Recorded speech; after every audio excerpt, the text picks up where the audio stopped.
When it comes to the Martin Luther I Have a Dream speech, I personally don't find many surprises when it comes to it, but I do find surprises in how I can apply this speech to our politics today.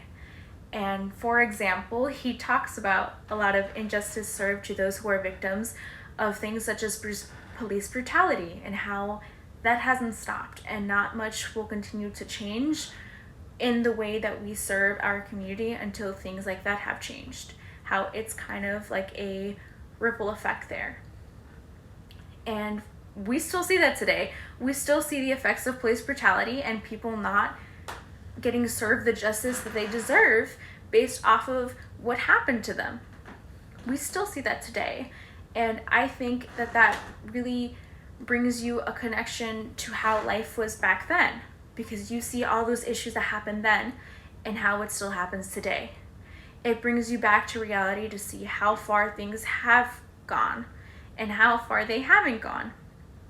And I think another way that he shows this too so beautifully is his repetition in words. For example, at the very beginning of the speech, one way that he really grabs a hold of me every single time I listen to this speech is his 100 years have passed, and then he states what still happens to African Americans.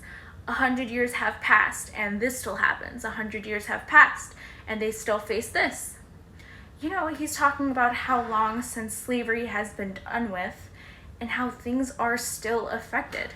You know, how things haven't really changed as much as we think they did just because this one huge thing changed.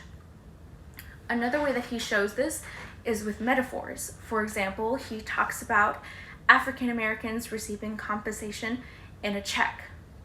But that check, when being cashed, has insufficient funds. And what does this mean?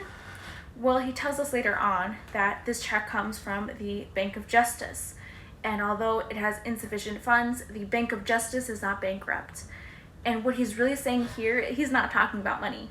He's talking about how they are given so much power, so much kindness, and so much compensation, but is it really the compensation they deserve? He's talking about how what they are given, it's something, but it's not nearly enough. And it will not continue to be enough until we really make changes in our society. I think that those two are really the literary ways that he grabs onto me. But there are so many other more that he uses, including imagery, where he talks about little boys and girls of all colors and races playing together. That's something that I think we can all remember from that speech.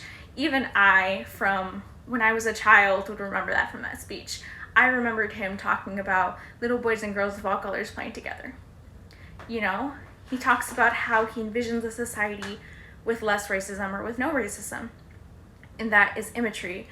And these are just some of the beautiful ways that he illustrates his point and brings it across to us. Thank you.